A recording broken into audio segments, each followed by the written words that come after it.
I'm going to talk about test-driven development and mocking in Node.js. I fell in love with testing around 1.5 years ago, and I want to share you what I've learned in this 1.5 years and what did I done in Node and how I do it. So be aware, because this talk gonna contain a lot of code, so if you don't like these kind of talks, I'm deeply sorry. And it requires some kind of knowledge, what you should already have. So, have you ever done unit testing? Cool. Have you ever? You've been publishing your slides? Yeah. Yeah, like interrupt me anytime. I will show a lot of code. I will get back if you don't understand or if you have any questions. So, have you ever used Express or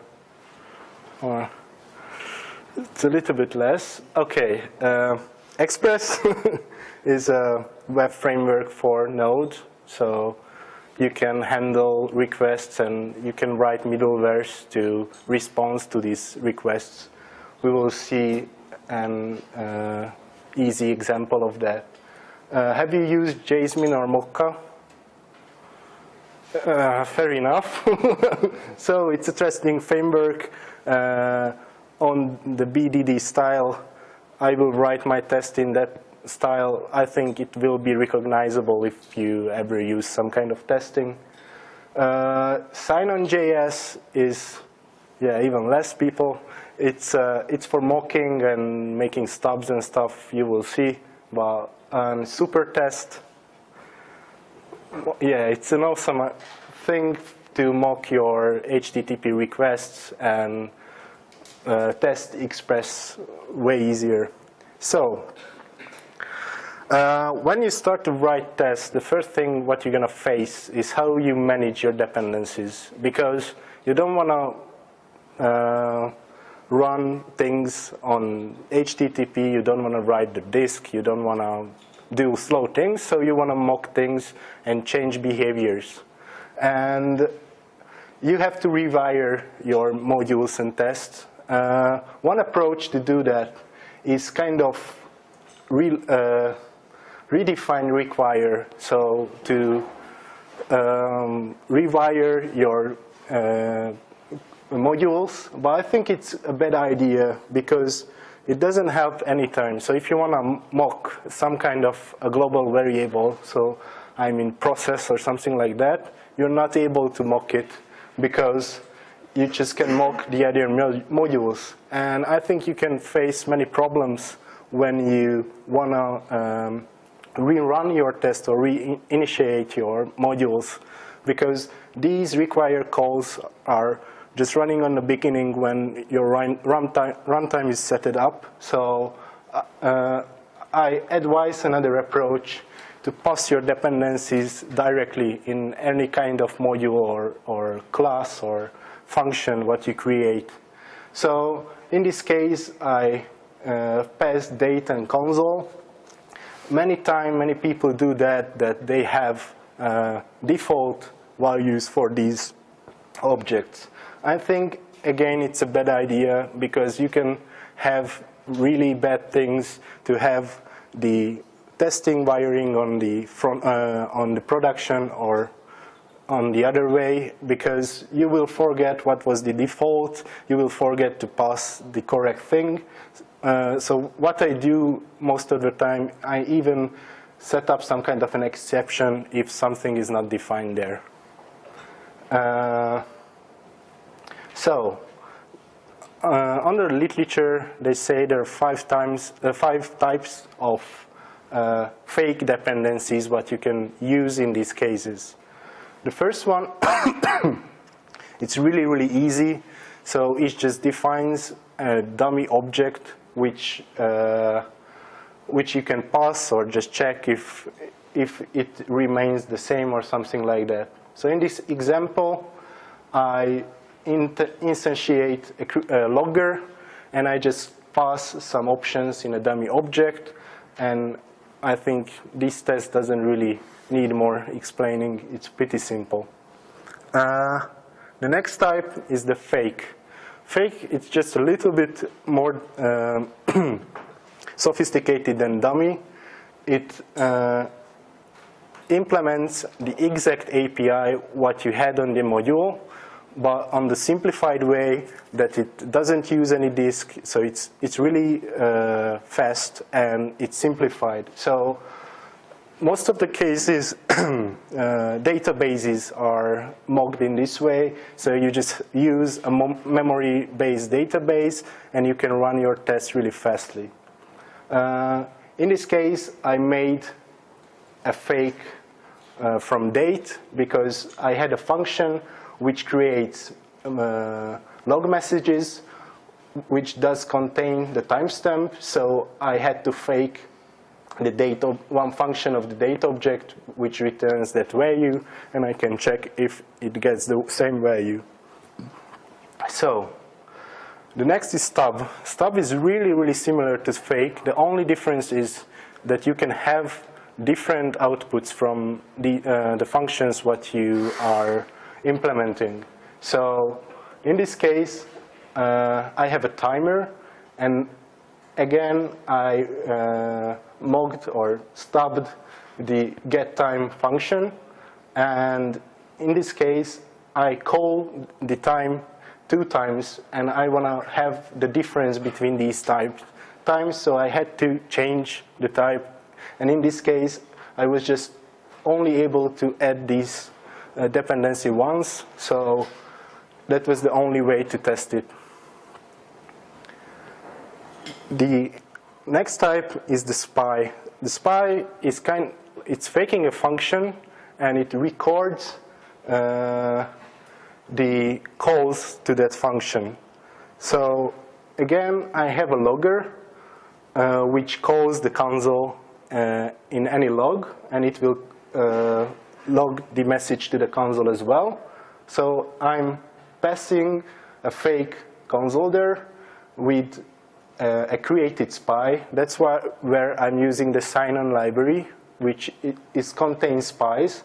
It's really easy to instantiate a spy. It's just like that.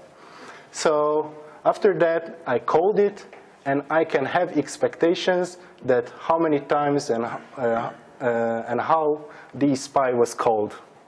So you can see it was called with the same message.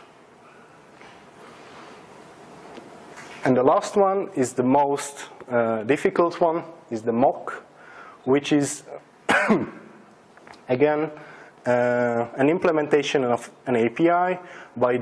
It contains behavior verification and expectation in itself. So doesn't do the expectations in your test case. You set up this mock object, and you just verify the action after that. In this case, I have a config reader function what I want to test, which reads a file, a JSON file, and it will returns the the parsed object after that. And of course, in the implementation, I would use a file system API, but in this case, I use a mock, which expects that the read file sync will be called once with this argument, and it will returns this. So I run the code, I run verify, and I will be sure that this acceptation will verified. Okay, but how to use these mocks, and what's the approach to do these things on live? In which case you should use one, or in which case you should use the other? There are two kind of religions on test-driven development. One is the mockist, and one is the classicist test-driven development.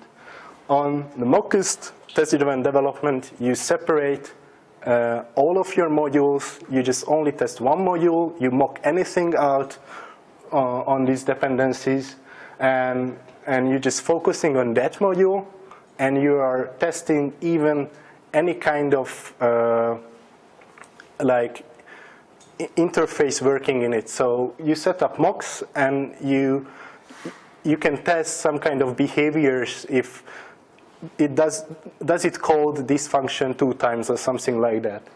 In the other approach on the classicist TDD, you just mock the modules on your application's end boundaries. So like the HTTP request, the writing to the file, so really just the endpoints of your application, and any inner kind of module is just working on plain objects or just working on really simple things. So you really don't have to mock these dependencies, because you can use the real ones because they are really fast. And in this case, you cannot really test behaviors, but you can test states on your application. So you just pass in some kind of data, and you will read the output, or you will verify the state somehow. So, sorry. The best time. Okay, I will talk to my father later. So, I've written a small middleware here. So the middleware is a real small part of Express. You can define a behavior between a request and a response. And so in this case, the request is the first argument, the response is the second. You read the request, you can pass the output to the response, and after you have to call next, and it will fall to the next middleware. This middleware is semi-real. I actually kind of simplified one of our middlewares from our code base. What it does right now, it saves the UTM tags which came in the request to the session. Do you know what is UTM tags or session or something like? I hope. Okay, nobody. Yeah, we will see. So what it does, please read it carefully. It just gets the UTM tags from the request and gets it from the session as well. It prefers the request, and it will add the output to the session again. Is it clear? I hope. Yeah. So, I will show you how to test this code on Mockist way. You have to set up these objects. It's kind of... So, it's kind of easy. I made a spy for the next function, which will test that if that function was called. So I hope you remember it was here. And the other, it's a mock object for the request. So I will mock this request object to get back the same data what I'm testing. So usually this block belongs to some kind of a before tag in your in your testing, but yeah, I will get back to this later. So the unit test is I just expect that the param method is called once with this argument on the request, and I call the function, and I will expect that the spy was called once, and I will verify that that function was called with the same thing. It's a pretty easy to read case, I think, and you can see here we tested really the inner wiring of the module.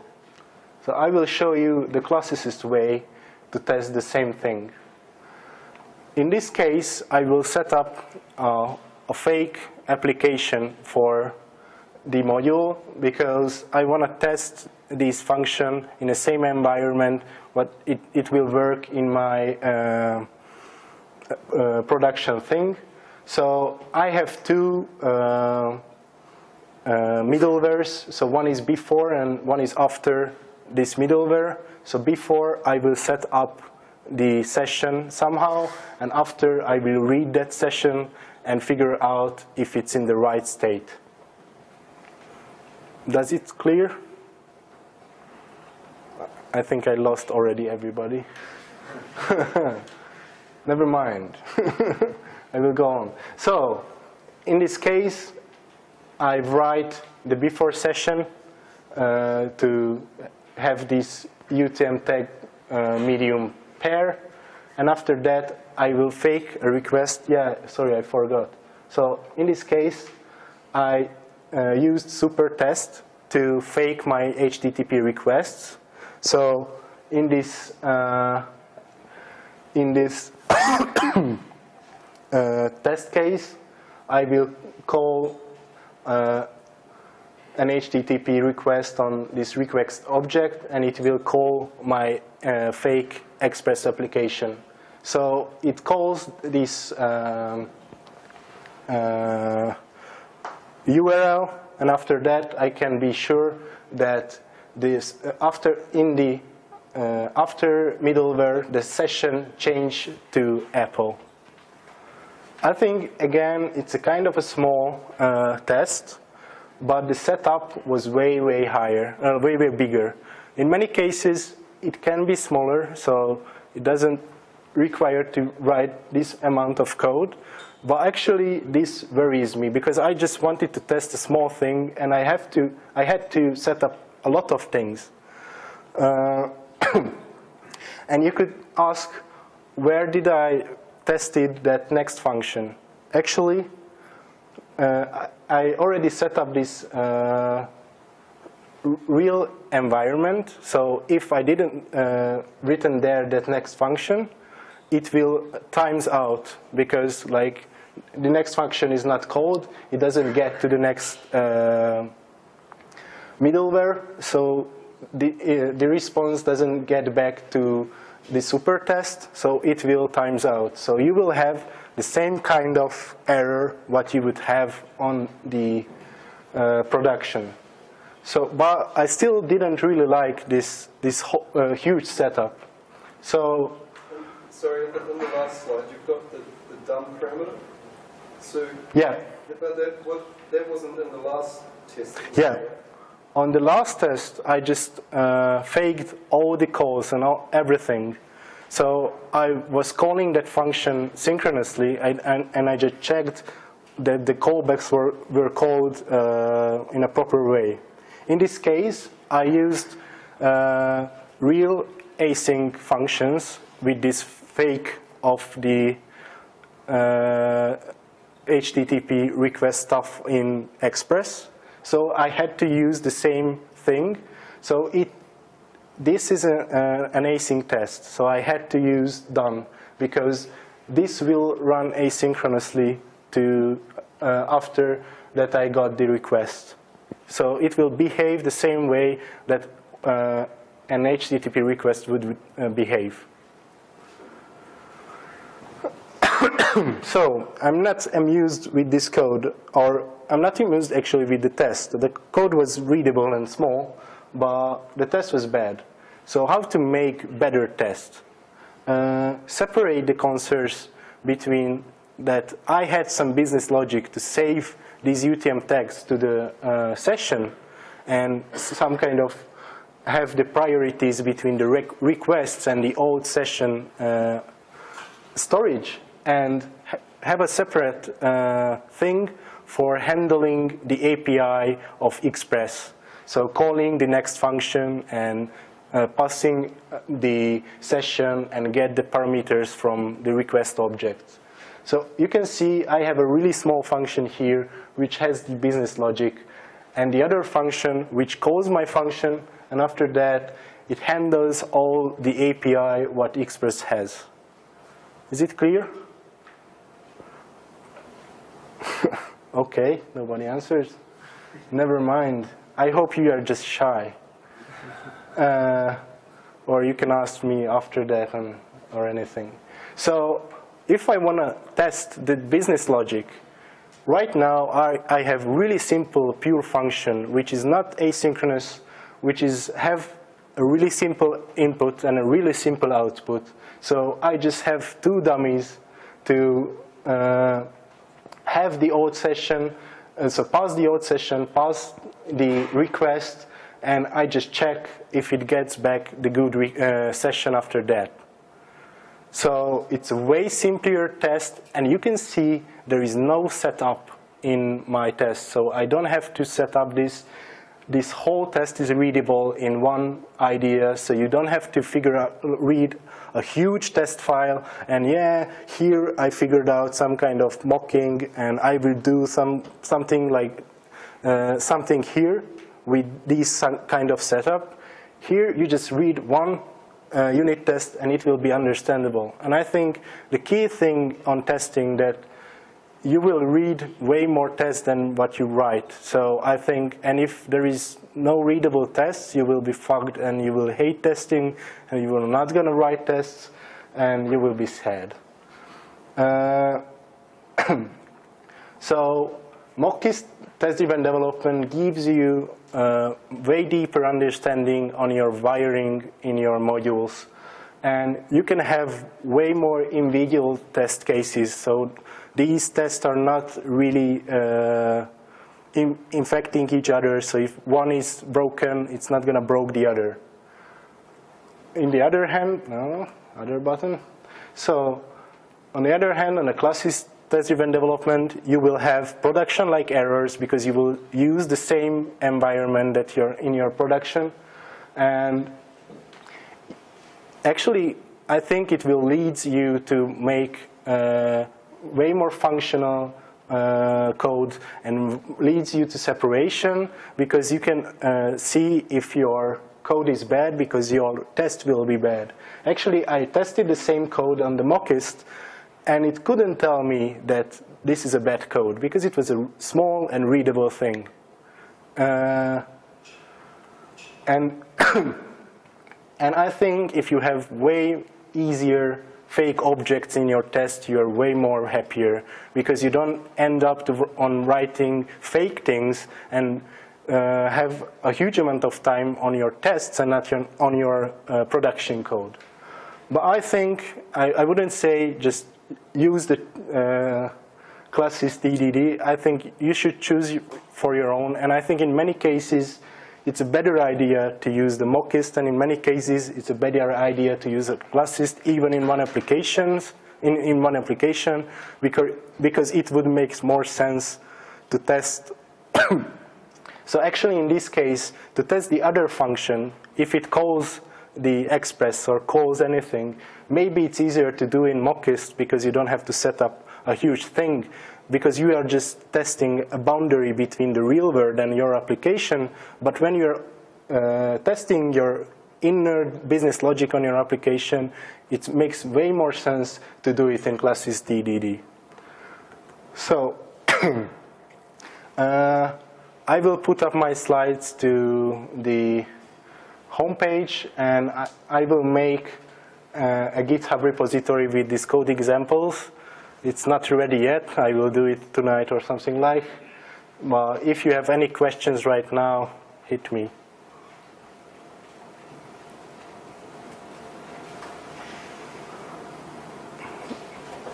Okay.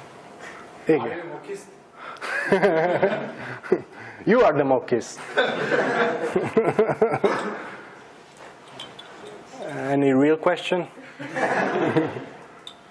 Well, actually, more like Node, on the side note.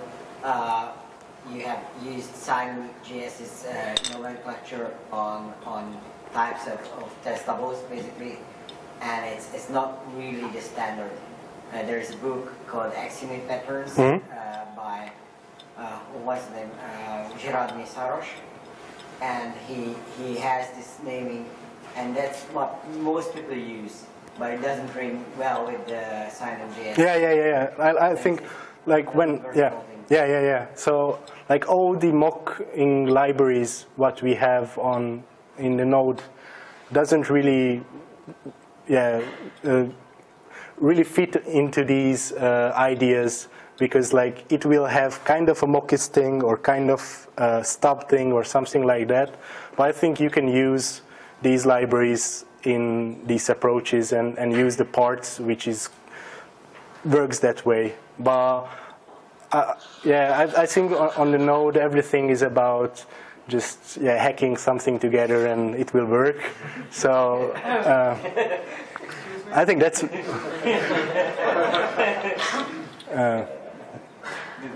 no, I will rephrase this. So Node, it's way more about fun than other languages. So, and I think that's why we have these that kind of boundaries what we have in other languages or other techniques.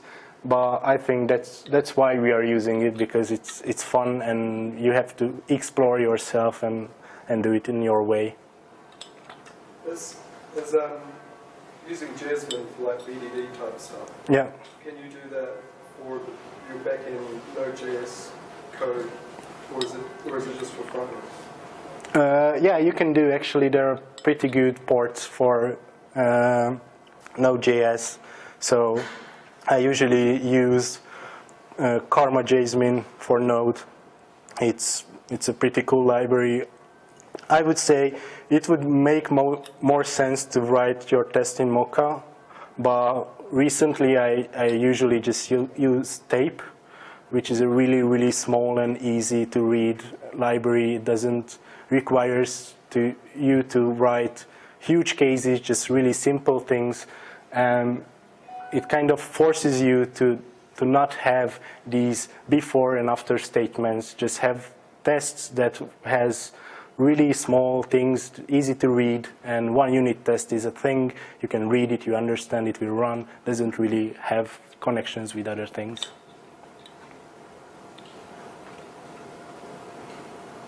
Do you use this example in a real life example?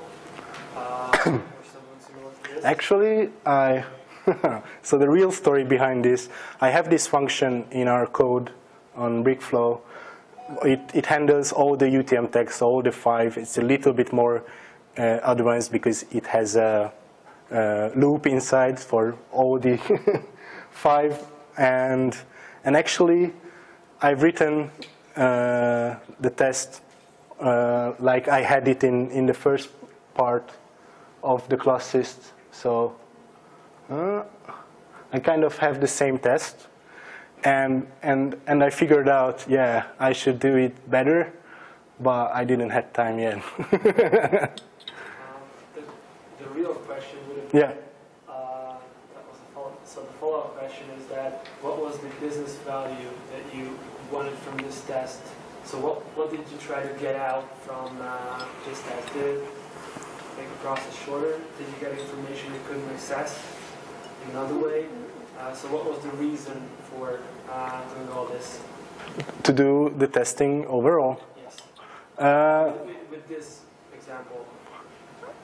Just make sure that if I have to touch this code again, it will work. And actually, the other thing, that's what made me think, yeah, this is not beautiful code. I should make it more better.